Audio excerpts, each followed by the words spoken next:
A Vida Além da Sepultura, capítulo 3. Ainda não tenho muito o que comentar, porque estamos no início, capítulo 3, né? Mas à medida que for surgindo comentários e necessidade, a gente comenta. Vai ser postado nas redes sociais, né? Instagram, YouTube, TikTok, todas elas. Onde tiver algum comentário que eu possa replicar, nós faremos. Vamos lá. Durante a minha existência terrena, né, isso está na Gildo comentando, desde a idade de 18 anos, eu desenvolvera bastante os meus poderes mentais, através de exercícios de natureza esotérica. Você vê, a pessoa que se preocupa em procurar entender essas coisas, vai sofrer muito menos na passagem da vida espiritual, né, no desencarne, porque ela vai ter uma consciência mais exata, né? Perfeita é impossível, mais exata do que vai ocorrer com ela, como vai se desenrolar, e o medo e o pânico, essas coisas vão ser bem menores. Bom, por isso mesmo, naquela hora nevrálgica da desencarnação, conseguia manter minha atitude positiva, sem me deixar escravizar completamente pelo fenômeno da morte física. Eu podia examiná-lo atentamente, porque já era espírito dominado pela ideia da imortalidade. Postado entre dois mundos tão antagônicos, sentindo-me no limiar da vida e da morte, guardava uma vaga lembrança de que aquilo já me havia ocorrido a Lourdes e que esse acontecimento não me parecia suceder-se pela primeira vez. Claro, o espírito reencarna inúmeras vezes, né? Em mundos diferentes, à medida que vai evoluindo.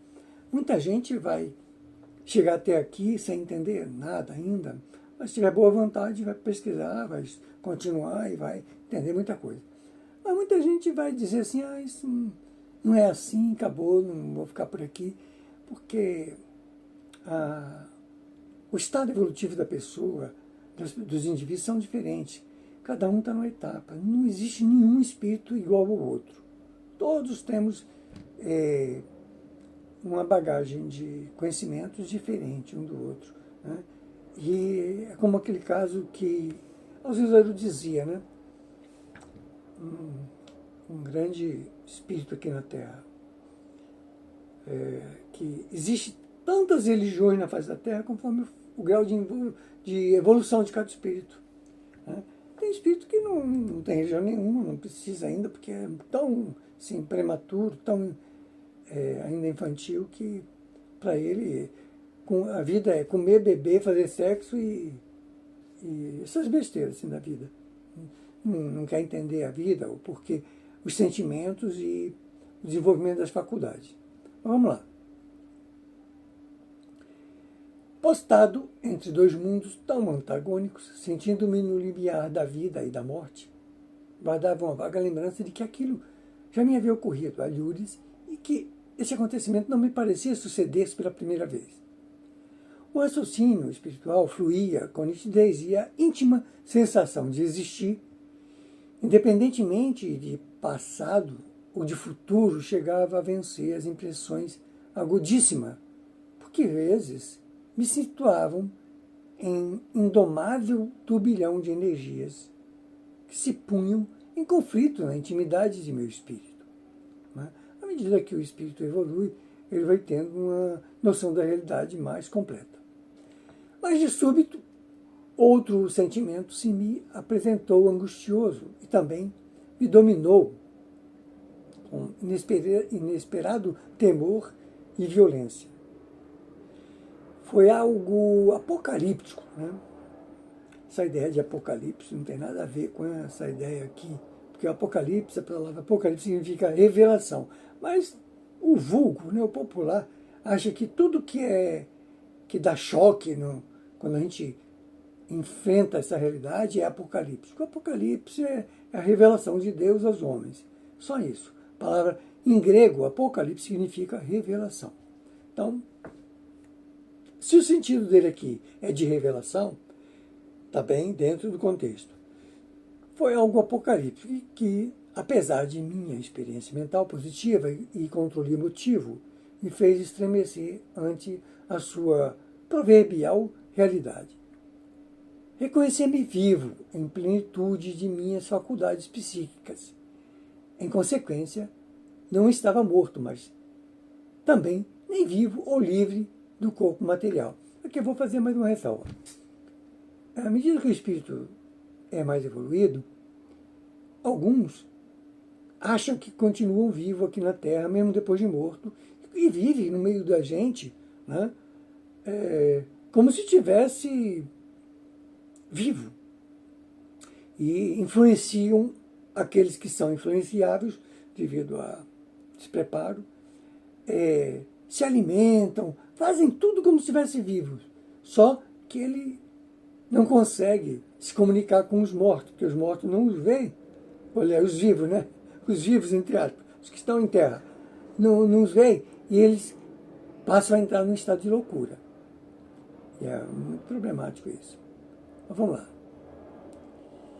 Reconheci-me vivo em plenitude de minha faculdade psíquica.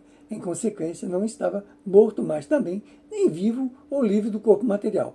Sem qualquer dúvida, achava-me preso ao organismo carnal, pois que sensações tão nítidas só podiam ser transmitidas através do meu sistema nervoso. Porque a gente, quando passa para o mundo espiritual, a gente deixa o corpo físico, mas o espírito tem um corpo chamado corpo astral. Nós temos, na verdade, 7 corpos. Não é? Em outros capítulos já expliquei isso lá em outras postagens bem anteriores, dos 7 corpos. Então a gente passa a habitar o corpo astral. O corpo astral é um corpo igualzinho ao corpo físico, só que é muito etérico em relação ao corpo físico, mas muito bruto em relação a outros corpos. Então vamos lá. Desde que o sistema nervoso ainda estivesse cumprindo a sua admirável função de me relacionar com o ambiente exterior, obviamente eu também estaria vivo no mundo físico, embora sem poder reagir por ter sido vítima ou vitimado por qualquer acontecimento grave. Não guardei mais ilusões. Acreditei que fora vitimado ou vítima de violento ataque cataléptico. E se não me acordasse em tempo, eu seria enterrado vivo. Já antevia o horror do túmulo gélido, os movimentos das ratazanas, a infiltração da umidade da terra no meu corpo e o odor repugnante dos cadáveres em decomposição. Colado àquele fardo inerte que já não atendia aos apelos aflitivos do meu comando mental e ameaçava não despertar em tempo, previa a tétrica possibilidade de assistir impassível ao meu próprio enterro. Em seguida, nova e estranha impressão principiou a se apossar de minha alma. Primeiramente, se manifestava como um afrouxamento inesperado daquela rigidez cadavérica. Depois, um refluxo coordenado para dentro de mim mesmo, que me deixou mais inquieto e assimilava algo de acusatório. Se não exagero, ao considerar o fenômeno que ocorria, tinha a impressão de estar sendo virado pelo avesso, pois a memória recuava paulatinamente através de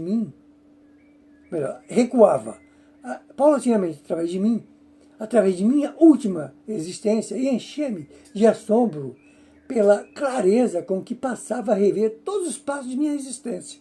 Né? Vai passando aquele filme, né, dos acontecimentos desde o início. Os acontecimentos que houve quando encarnado. Os acontecimentos se desenrolavam na tela mental de meu espírito, a semelhança de visível projeção cinematográfica. Tratava-se de incrível fenômeno em que eram projetados todos os movimentos mais intensos de minha vida mental. Os quadros se sobrepunham em recuo, para depois se esfumarem, como nos filmes, né? Esfumarem, como nos fluidos, nos filmes, quando determinadas cenas são substituídas por outras mais nítidas. Eu decrescia em idade, remoçava, os meus sonhos fluíam para trás, alcançando as suas origens e os primeiros bulícios da mente inquieta. Perdia-me naquele ondular de quadros contínuo e gozava de euforia espiritual quando entrevia atitudes e fatos dignos e podia comprovar que agira de ânimo heróico e inspirado por sentimentos benfeitores. Só então podia avaliar a grandeza do bem. Espantava-me de que um simples sorriso de agradecimento nessa evocação interior e pessoal, eu então, a minúscula dádiva, que havia feito em fraternal descuido, pudesse despertar em meu espírito essas alegrias tão infantis, esquecera-me da situação funesta em que me encontrava para acompanhar com incontido júbilo os pequeninos sucessos projetados em meu cérebro etérico. Identificava a moeda doada com ternura, a palavra dita com amor, a preocupação sincera para resolver o problema do próximo, ou então o esforço para suavizar a maledicência para com o irmão desajustado. Ainda pude rever com certo êxtase alguns atos que praticara com sacrificial renúncia, porque não só perdera a competição do mundo material, como ainda humilhara-me a favor de adversários necessitados de compreensão espiritual. Quer dizer, os bens que a gente faz aqui em vida, eles ficam gravados para sempre em nossa história de vida espiritual eterna. Se naquele instante me fosse dado retomar o corpo físico e levá-lo, e assim o mal também, né?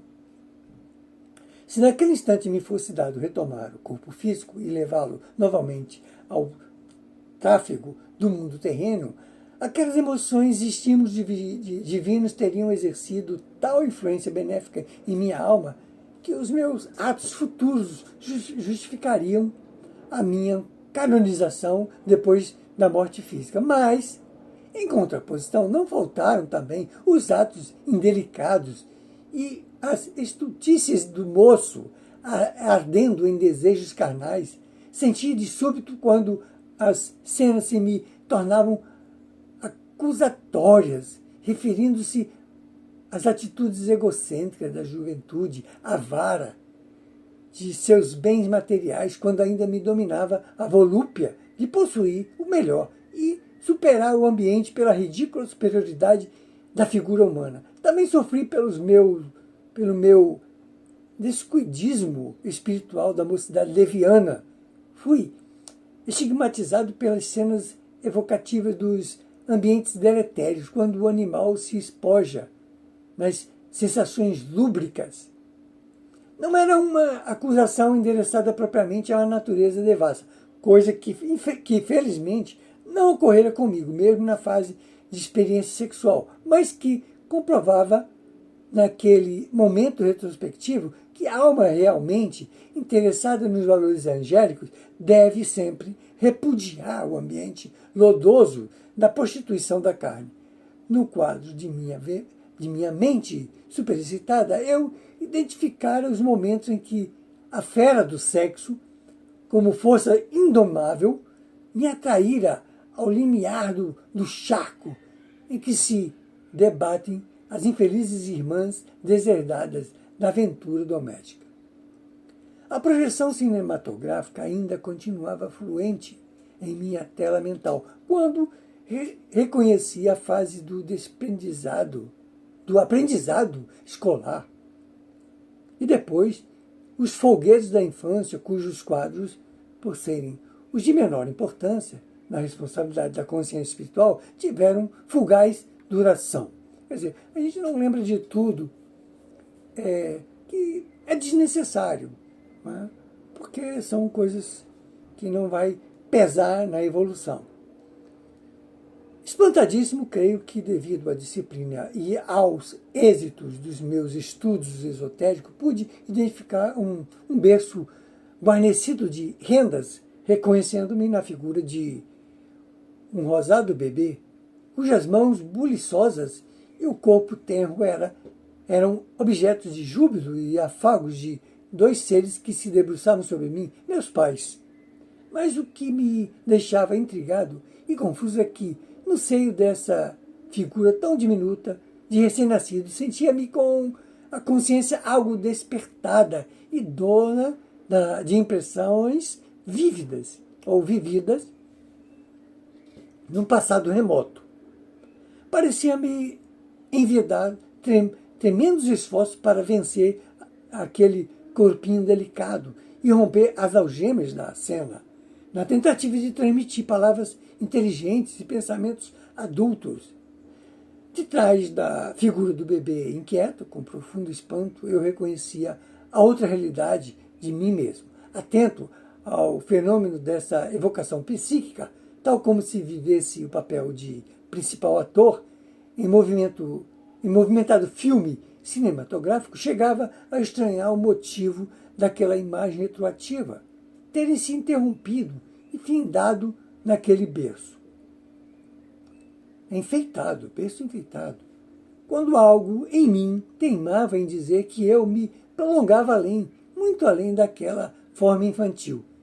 Percebi de súbito que a vontade bastante desenvolvida na prática ocultista me exauria ante o esforço de prosseguir para trás, certo de que, sob o meu desenvolvimento mental, eu terminaria despertando-me do bebê rechochudo que traçava o limite de minha existência para então alcançar o que devia existir, muito antes da consciência configurada pela personalidade de Atanagildo, né? Porque cada espírito, cada reencarnação nossa, a gente tem uma personalidade. Nessa ele se chamava Atanagildo.